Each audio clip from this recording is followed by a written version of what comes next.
My name is Kobus van Graan. I'm the Senior Viticulturist at KWV. I'm responsible for all aspects relating to the procurement and quality of grapes. So I buy grapes, I deal with producers, and I ensure that we get the right product for the wines that we make. The question of viticulture versus winemaking has always been an interesting one for me.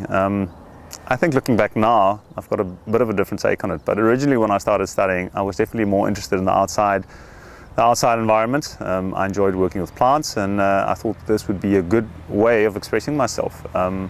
As I've learned more in the wine industry and become more acquainted with wines and wines of the world, I've just seen in most cases, in places where great wines are made, they're made in the vineyard. You can have the best possible winemaking facilities, best possible winemaking technology. If you haven't got the right product, you've got no chance of making a truly exceptional wine.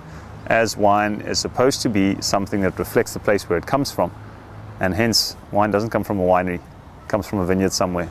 So that's why viticulture has always been important for me, and I think that the focus on viticulture is really important in the quest to make really good wines.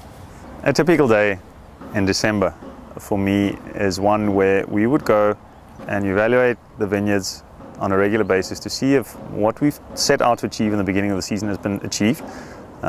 Ultimately, the foundation for any wine is laid right through the season, all the way from pruning, through canopy management, and all the specific actions that you do now to ensure that the canopy is in a good condition firstly, that all the requirements are met in order to achieve the desired wine quality. I always say that harvest time is the simplest time of the year, because then you're only picking the fruit from what the things you've been doing.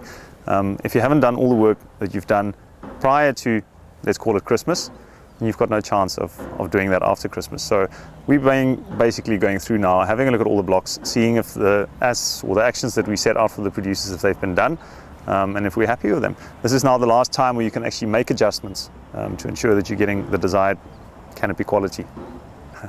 I think the vine is fairly predictable in the way that it behaves. You know, you do something to a vine, it'll react in a certain way. That's actually quite simple.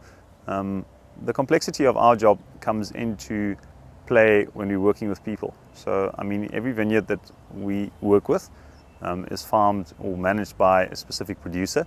And I think that challenge in managing relationships is the one aspect that ultimately either results in success or in failure, because you are only as good as the jockeys that run the horses, and in our case, the horses are the vineyards.